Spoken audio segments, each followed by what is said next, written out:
नमस्कार मित्रों, knowledge 360 channel में आपका स्वागत है। मैं प्रीतेश जेआईबी सीरीज के नए लेक्चर के साथ पुनः उपस्थित हूँ।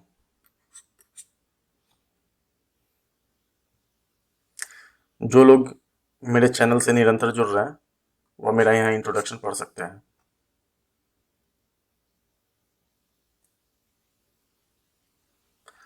इस लेक्चर में हम कॉन्ट्रैक्ट ऑफ इंडेमनिटी और बैंकर्स बुक एविडेंस एक्ट के बारे में हम जानेंगे। इस लेक्चर में हम इंडेमनिटी के बारे में जानेंगे, बैंकर्स बुक एविडेंस एक्ट के बारे में जानेंगे। इन दोनों के इंपॉर्टेंट पॉइंट जो जेआईबी के लिए अत्यंत महत्वपूर्ण है उनको जानेंगे। और एक लेक्चर है इसमें जो मैंने इंक्लूड किया है, how to practice MCQ. MCQ आप कैसे प्रैक्टिस करें और कहाँ से प्रैक्टिस करें, इसको मैं इसमें सम्मिलित किया हूँ इस लेक्चर में। सबसे पहले इंडेमनिटी के बारे में हम जानते हैं। इंडेमनिटी एक, इस वर्ड का अर्थ क्या होता है इंडेमनिटी का? तो इंडेमनिटी का अर्थ होता है, इंडेमनिटी का मीनिंग होता है टू सेव फ्रॉम लॉसेस, यानी क्षति से बचाना। Contract of indemnity is a contingent contract. यह एक कॉन्ट्रैक्ट ऑफ इंडेमनिटी का जो कॉन्ट्रैक्ट होता है यह एक कंटिजेंट कॉन्ट्रैक्ट होता है। कंटिजेंट किस लिए, कैसे? अगर क्षति होगी तो इंडेमनीफायर यानी जो इंडेमनिटी साइन करने वाला होता है, अगर क्षति होती है तो उस केस में वह लॉसेस को बियर करता है। अगर क्षति नहीं होगी तो नहीं बियर करेगा। तो इसका अर्थ जो है यह हो जाता है कि यह कंटिजेंट कॉन्ट्रैक्ट है, यानी अगर होगा तो लॉसेस को कवर करेगा इंडेमनीफायर, अगर नहीं होगा तो लॉस को कवर नहीं करेगा। आगे देखते हैं इंडेमनीफायर कौन होता है। Section 124 of the Indian contract act 1872 defines contract of the indemnity. Indian contract act 1872 का सेक्शन 124 कॉन्ट्रैक्ट ऑफ इंडेमनिटी को डिफाइन करता है। इसके सेक्शन 125 में right of an indemnity holder या इंडेमनीफाइड या इंडेमनिटी होल्डर के राइट के बारे में सेक्शन 125 में दिया गया है। कॉन्ट्रैक्ट ऑफ इंडेमनिटी, इसका डिफिनेशन देख लीजिए। A contract by which one party promises to save the other from loss caused to him by the conduct of promisor himself और by the conduct of any other person is called contract of indemnity. Contract of indemnity देखिए क्या होता है। Contract of indemnity एक ऐसा contract है जिसमें एक पार्टी जो है, एक पार्टी यह प्रॉमिस करता है दूसरे पार्टी को कि अगर आपको भविष्य में कोई क्षति होती है, या मेरे द्वारा, मेरे कारण से कोई क्षति हो या दूसरे के कारण से क्षति हो, तो इस केस में आपको हुए लॉस को हम कवर करेंगे। इस केस में आपके हुए लॉस से जो है हम आपको बचाएंगे, उस लॉस का क्षतिपूर्ति करेंगे। तो यही है कॉन्ट्रैक्ट ऑफ इंडेमनिटी। यानी कॉन्ट्रैक्ट ऑफ इंडेमनिटी एक क्षतिपूर्ति है, एक पार्टी दूसरे को क्षतिपूर्ति देने के लिए एग्री होता है, कॉन्ट्रैक्ट करता है। तो इसी को कॉन्ट्रैक्ट ऑफ इंडेमनिटी कहते हैं। यानी कि भविष्य में अगर दूसरे पार्टी को कोई क्षति हो जाती है तो एक पार्टी जो है यह बोलता है कि आपका वह जो क्षति होगा उसकी पूर्ति मैं करूंगा। भविष्य में अगर कोई क्षति हो जाता है मेरे कारण से या किसी दूसरे के कारण से, तो उसको जो है मैं कवर करूंगा, उस लॉस से आपको बचाऊंगा। यही है contract of indemnity. Contract of indemnity में पार्टीज कितने होते हैं? तो दो पार्टी होते हैं कॉन्ट्रैक्ट ऑफ इंडेमनिटी। एक तो होता है इंडेमनीफायर जो यह कहता है कि हम आपको क्षतिपूर्ति से बचाएंगे, और एक होता है इंडेमनीफाइड। इंडेमनीफाइड का अर्थ होता है जिसको क्षतिपूर्ति से बचाया जाना है, यानी जिससे एक पार्टी कहता है कि अगर आपको क्षति होता है तो उसको हम कवर करेंगे या उससे हम आपको बचाएंगे, तो वह इंडेमनीफाइड हो गया। जैसे the person who makes promise to save other from loss, एक व्यक्ति जो यह प्रॉमिस करता है कि हम आपको लॉस से बचाएंगे वह इंडेमनीफाइड होता है। जिसके फेवर में बोला जाता है कि हम आपको लॉस से बचाएंगे वह इंडेमनीफाइड हो जाता है। जैसे कोई कस्टमर, बैंक के भाषा में आप देख लीजिए, कोई कस्टमर अगर इंडेमनिटी बॉन्ड पर साइन करके देता है, जनरली डीडी इशू करने के केस में हम लोग लेते हैं, तो उस केस में कस्टमर यह दे बोलता है कि अगर भविष्य में इस कारण से या डुप्लीकेट डीडी इशू करने के कारण से अगर बैंक को कोई क्षति होता है तो उस क्षति के जिम्मेदार हम रहेंगे और उस क्षति को कवर हम करेंगे, उस क्षति का क्षतिपूर्ति करेंगे। तो इस केस में जो है कस्टमर जो है इंडेमनीफायर हो जाता है और बैंक जो है इंडेमनीफाइड हो जाता है, या दूसरे शब्दों में इंडेमनिटी होल्डर हो जाता है। इसको जो है इंडेमनिटी होल्डर भी बोलते हैं।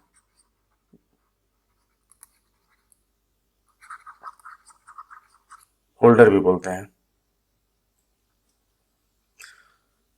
Application of indemnity contracts in bank, bank में हम इंडेमनिटी बॉन्ड कब कब लेते हैं, इंडेमनिटी कॉन्ट्रैक्ट का अप्लीकेशन बैंक में कब कब होता है? तो जनरली जब हम डुप्लीकेट डीडी इशू करते हैं या कोई ट्रेवलर्स चेक या बैंकर्स चेक अगर हम डुप्लीकेट इशू करते हैं तो उस केस में हम कस्टमर से इंडेमनिटी बॉन्ड पर साइन करा लेते हैं। अगर हम कोई डुप्लीकेट एफडी इशू करते हैं तो उस केस में भी हम कस्टमर से इंडेमनिटी साइन करा लेते हैं।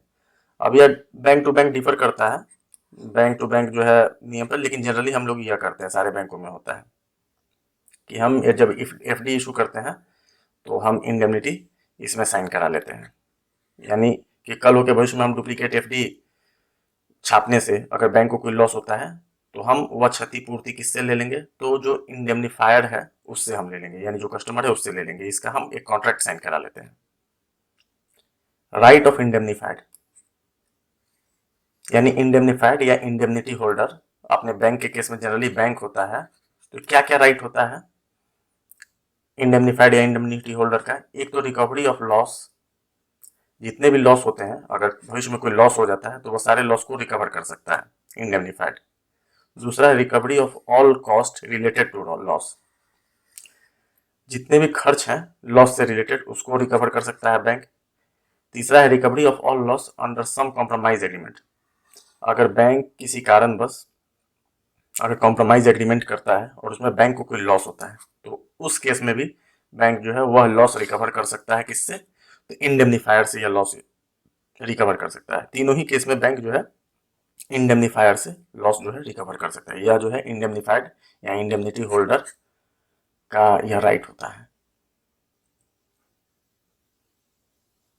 Difference between indemnity contract and guarantee, guarantee और इंडेमनिटी कॉन्ट्रैक्ट में डिफरेंस आप देख लीजिए क्या क्या होता है। तो इंडेमनिटी कॉन्ट्रैक्ट में तो दो पार्टी होते हैं, कौन कौन होते हैं?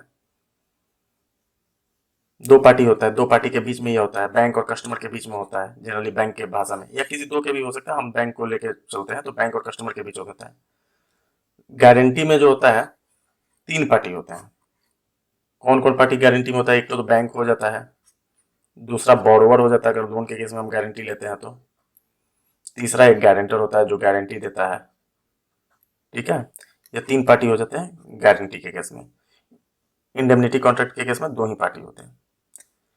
इंडेमनिटी में एक कॉन्ट्रैक्ट ही होता है, जो कॉन्ट्रैक्ट होता है इंडेमनीफायर और इंडेमनीफाइड के बीच में होता है, यही एक कॉन्ट्रैक्ट होता है इंडेमनिटी में। लेकिन गारंटी के केस में तीन कॉन्ट्रैक्ट हो जाता है। एक तो बोरोवर बैंक के बीच में कॉन्ट्रैक्ट हो जाता है, दूसरा गारंटर और बैंक के बीच में कॉन्ट्रैक्ट हो जाता है, तीसरा बोरोवर और गारंटर के बीच में कॉन्ट्रैक्ट हो जाता है। यह तीन कॉन्ट्रैक्ट होता है गारंटी में। इंडेमनिटी के केस में अगर कोई क्षति होती है तो इस केस में लाइबिलिटी जो है इंडेमनीफायर की प्राइमरी होती है, यानी सबसे पहली लाइबिलिटी किसकी होती है? इंडेमनीफायर की ही होती है। यानी अगर कोई लॉस होता है तो सबसे प्राइमरी लाइबिलिटी, सबसे प्राथमिक लाइबिलिटी इंडेमनीफायर की ही होती है, तो इस केस में लाइबिलिटी प्राइमरी है। गारंटी के केस में जो गारंटर होता है उसकी लाइबिलिटी सेकेंडरी होती है। क्यों? क्योंकि प्राइमरी लाइबिलिटी तो बोरोवर की होती है। अगर पहले तो बोरोवर की प्राइमरी लाइबिलिटी होती है कि पैसे चुकाने हैं, अगर बोरोवर नहीं चुकाता तो उस केस में बैंक गारंटर से लेती है, तो इस केस में गारंटर की लाइबिलिटी जो होती है सेकेंडरी हो जाती है। अब आइए देर नहीं करते हुए बैंकर्स बुक एविडेंस एक्ट 1891 के इंपॉर्टेंट प्रोविजंस को हम जानते हैं। यह जो एक्ट है यह पूरे भारत में लागू है, केवल J&K को छोड़ के, इसमें लागू नहीं है, बाकी पूरे भारत में लागू है। ऑब्जेक्टिव क्या था? तो to ease the process of production of evidence in court of law, court of law में जो एविडेंस का प्रोडक्शन को ईजी करने के लिए। जैसे कि अगर कोर्ट ऑफ लॉ में कोई एविडेंस अगर देना है तो बैंक पूरा अपना पूरा अपना जत्था तो अपना पूरा रिकॉर्ड तो लेके जाएगा नहीं, ठीक है ना, बहुत मेहनत वाला काम है और रिस्की भी काम है। तो इस केस में क्या करता है बैंक, उसका फोटो कॉपी कर लेता है और उसको सर्टिफाई करके दे देता है, या उसका डिजिटल फॉर्म में रख लेता है, उसको सर्टिफाई करके दे देता है, कोर्ट में लेके चला जाता है और वह मान्य होता है कोर्ट ऑफ लॉ में एविडेंस के तौर पर। तो यही ऑब्जेक्टिव है। Bankers book include, bankers book कौन कौन सा, बैंकर्स बुक में क्या क्या होता है इंक्लूड? तो लेजर होता है, डे बुक होता है, कैश बुक होता है, अकाउंट बुक्स होता है, और जितने भी अदर रिकॉर्ड्स है जो बैंक के बिजनेस में आते हैं वह सारे रिकॉर्ड जो है बैंकर्स बुक्स के अंतर्गत आते हैं। एक copy certified under Bankers Book Evidence Act of any entry in Bankers Book shall in all legal proceeding be received as a prima facie evidence of the existence of such entry. एक copy जो bankers book evidence act के तहत certify किया गया है, यानी इस act के तहत जो है एक कॉपी है जो सर्टिफाई किया गया है, तो इस केस में वह जो कॉपी होगा सर्टिफाइड कॉपी वह primary evidence prima facie evidence के रूप में लीगल प्रोसीडिंग में यूज किया जाएगा, उसको माना जाएगा प्राइमा फेसी एविडेंस के रूप में। बैंकर्स बुक एविडेंस एक्ट के तहत अगर कोई कॉपी है जो किसी एंट्री को दिखाता है बैंकर्स बुक में, तो वह जो है किसी भी लीगल प्रोसीडिंग में प्राइमा फेसी एविडेंस के तौर पर माना जाएगा। प्राइमा फेसी मतलब प्रथम दृष्टया, उसको कोर्ट जो है प्रथम दृष्टया एविडेंस के रूप में कोर्ट जो है मानेगी, ठीक है ना। कॉपी का अर्थ क्या होता है, तो हैंड रिटन हो तो, प्रिंट आउट हो तो, या कोई इलेक्ट्रॉनिक फॉर्म में हो, जैसे फ्लॉपी में हो, सीडी में हो, डीवीडी में हो, या किसी स्टोरेज डिवाइस पेन ड्राइव से किसी में भी हो, तो यह जो है कॉपी है। सर्टिफाइड कॉपी देखिए क्या होता है, जो बैंकर्स बुक एविडेंस एक्ट में जिसको कोर्ट जो है प्राइमा फेसी एविडेंस के तौर पर मानती है, तो certified copy means A copy of any entry in the books of A bank together with the certificate written at the foot of such copy that it is a true copy of such entry, that such entry is contained in one of the ordinary books of the bank and was made in the usual and ordinary course of the business, and that such book is still in the custody of bank। ये certified copy होता है। Certified copy कौन सा होता है, bank के books का एक एंट्री का कॉपी होता है सर्टिफाइड कॉपी, जिसमें एक सर्टिफिकेट जो है उस कॉपी के फुट पर सर्टिफिकेट लिखा हुआ रहता है। उस सर्टिफिकेट में यह लिखा हुआ रहता है कि it is true copy of such entry, यह इस एंट्री का ट्रू कॉपी है, और यह एंट्री जो है ये हमारे बुक में लिखा गया है, और यह सामान्य और ऑर्डिनरी कोर्स ऑफ बिजनेस में इसका उपयोग हुआ था। And that such book is still in the custody of bank, और यह जो बुक है यह बैंक के कस्टडी में है, यही सर्टिफिकेट करके लिखा जाता है उस पर। यानी यह एक तरह से फोटो कॉपी है, या कोई फोटो कॉपी है या रिटर्न कॉपी है, जिसके फुट में एक सर्टिफिकेट जो है बैंकर लिख के देता है कि यह कॉपी जो है हमारे बैंक के एंट्री का है, और यह जो है हमारे बैंक के ऑर्डिनरी बिजनेस में इस एंट्री को जो है रखा गया है, और यह जो है बैंक के कस्टडी में। यही एक सर्टिफिकेट जो है दे दिया जाता है एक कॉपी पर, यही सर्टिफाइड कॉपी हो जाता है बैंकर्स बुक एविडेंस के तहत। Case in which officer of bank not compellable to produce books. अब किस केस में बैंक ऑफिसर जो है यह बुक जो है प्रोड्यूस करने के लिए कंपेल नहीं किया जा सकता। अगर बैंक कहीं पार्टी नहीं है, तो अगर बैंक किसी केस में पार्टी नहीं है तो बैंकर को यह बाध्य नहीं किया जा सकता है कि आप सर्टिफाइड कॉपी जो है कोर्ट में प्रोड्यूस करें, किसी भी बैंकर को। ना ही कोई बैंक ऑफिसर जो है अपने बुक को बैंकर्स बुक को देगा, ना ही कोई बैंक ऑफिसर जो है उस केस में जो है सम्मिलित होगा, अनटिल और अनलेस कोर्ट या जज जो है ऐसा नहीं बोलता है। यही जो है बैंकर्स बुक एविडेंस एक्ट में दिया गया है। अब देखिए हाउ टू प्रैक्टिस एमसीक्यू, जो सबसे लास्ट में हमने लिखा था। देखिए जो लेक्चर बनाया जा रहा है बहुत ध्यान में रख के बनाया जा रहा है। जितने इंपॉर्टेंट चीज है, जो क्वेश्चन जिससे रिलेटेड क्वेश्चन जो है जेआईबी के एग्जाम में पूछे जाने की पूर्णतः संभावना क्या पूछे ही जाएंगे, ठीक है ना, वह जो है आपको लेक्चर में बता दिया जा रहा है। अगर आपको लेक्चर अच्छा लग रहा है तब तो आप फॉलो कीजिए, लेक्चर अच्छा नहीं लग रहा है तो कोई बात नहीं, मत फॉलो कीजिए। आप मैकमिलन की बुक पढ़िए या कोई दूसरा लेक्चर जो भी आपको अच्छा लगता है उसको फॉलो कीजिए, कोई दिक्कत नहीं। समय बर्बाद करने की कोई जरूरत नहीं है, 10 जगह से पढ़ने की कोई जरूरत नहीं है, कोई एक जो आपको अच्छा लगे उसको पढ़िए। हाँ, यह मैं जरूर कर सकता हूँ इस लेक्चर के बारे में कि यह जो लेक्चर है आपके सफिशियंट है आपके एग्जाम को पास कराने के लिए, मोर देन सफिशियंट है, अच्छे नंबर भी आएंगे आपके। तो यह मैं जरूर कर सकता हूँ, क्योंकि इसमें जो भी चीज़ है बहुत इंपॉर्टेंट चीज़ को, फालतू की चीज़ों को इसमें सम्मिलित नहीं किया गया है। तो जो भी लेक्चर पढ़ाया जा रहा है उसको अपने कॉपी पर नोट डाउन जरूर कीजिए और उसको रिवीजन जरूर कीजिए। रिवीजन करने के बाद जो है आप हम रिकमेंड करेंगे, यह किसी तरीके से स्पॉन्सर्ड वीडियो नहीं है, यानी यह मत सोचिएगा कि मतलब स्पॉन्सर्ड है, यह मेरा अपना रिकमेंडेशन है, जो जैसे मैंने पढ़ाई की थी उस तरीके से। आप एनएस टूर की प्रैक्टिस बुक जो है एक जेआईबी की आती है, ऑब्जेक्टिव क्वेश्चन इसमें होते हैं, वो आप खरीद लीजिए। उसको आप बनाइए, लेक्चर देखिए और उसको बनाइए। जो भी लेक्चर में है उसको नोट कीजिए और रिवाइज रिवाइज रिवाइज, यही 3 मंत्र है, रिवाइज रिवाइज रिवाइज रिवाइज कीजिए। बहुत ज़्यादा इधर उधर के मटेरियल के चक्कर में मत पड़िए। अगर आपको लगता है कि आपको कोई बढ़िया मटेरियल है आपके पास, तो आप मेरे भी मटेरियल के चक्कर में बहुत ज़्यादा मत पड़िए। सिंपल सी बात है। और मटेरियल से बहुत ज़्यादा ओवरलोड मत हुई, क्योंकि बहुत छोटा एग्जाम है। ये ऐसा एग्जाम ही नहीं है कि इसमें आप बहुत ज़्यादा मटेरियल, अब इसमें बहुत ज़्यादा मटेरियल लेके पढ़िएगा तो कोई फायदा नहीं है, ठीक है ना। और जितना मैं पढ़ा दे रहा हूँ इतना ही अगर आप ध्यान में रखिएगा तो आप अच्छे खासे जानकार बैंकर के रूप में अपने बैंक में हो बनिएगा। तो बहुत ज़्यादा मटेरियल आप लेके पढ़िए मत। प्लस अगर आपके पास समय ज़्यादा है और समय बच जा रहा है, तो हम तो यही रिकमेंड करेंगे कि आप अपने बैंक का इंटरनल सर्कुलर पढ़िए, क्योंकि देखिए आपको उसी बैंक में काम करना है। तो बैंक का इंटरनल सर्कुलर हमेशा ज़्यादा अच्छा होता है। जितनी चीज़ें हैं ना, ये सब आपके उस सर्कुलर में मिल जाएगा। मास्टर सर्कुलर होता है, वो सब चीज़ मिल जाएगा आपको। तो बैंक का इंटरनल सर्कुलर पढ़िए, वो आप ज़्यादा अच्छा रहेगा। आप बैंक में अच्छे तरीके से भी काम भी कीजिएगा और आपके प्रमोशन में भी सही रहेगा, ठीक है। अगर उससे भी ज़्यादा समय हो जा रहा है तो हम रिकमेंड करेंगे एक्सरसाइज कीजिए, प्राणायाम कीजिए, अपने आप को कोरोना वायरस से बचाइए। फालतू का ये जेआईबी के चक्कर में जो है 4 घंटा 5 घंटा मत दीजिए अपना, क्योंकि ये 4 घंटा 5 घंटा का एग्जाम ही नहीं है।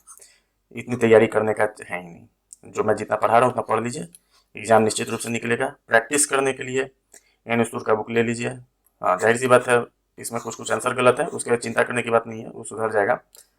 हम भी कराएंगे इस प्रैक्टिस बुक को, जब ये जेआईबी सीरीज जो है लेक्चर खत्म हो जाएगा तो हम यही प्रैक्टिस कराएंगे आपको। तो उसमें हम लोग देख लेंगे। तो प्रैक्टिस करने के लिए कीजिए, कोई मॉक टेस्ट ज्वाइन करने की आवश्यकता नहीं है।